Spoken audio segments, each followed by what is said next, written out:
ہیں خواب میں دسترخوان کو یا کھانے کی ٹیبل کو کھانے سے سجا ہوا اور آراستہ دیکھنا تعبیر کے لحاظ سے بہت ہی اچھا ہے، لیکن اگر وہ دسترخوان یا وہ ٹیبل کھانا کھائے بغیر ہی کھانا کھانے سے پہلے ہی خواب دیکھنے والے کے سامنے سے اٹھا دیا جائے تو یہ خواب تعبیر کے لحاظ سے اچھا نہیں ہے، خواب دیکھنے والے کے لیے انتہائی غم اور پریشانی کی علامت ہے، یا خواب دیکھنے والے کے لیے موت واقع ہونے کی علامت ہے۔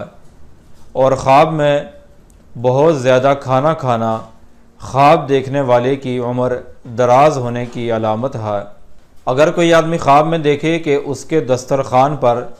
3 طرح کے یا بہت زیادہ قسم کے کھانے موجود ہیں، اس کی تعبیر ہے کہ خواب دیکھنے والے پر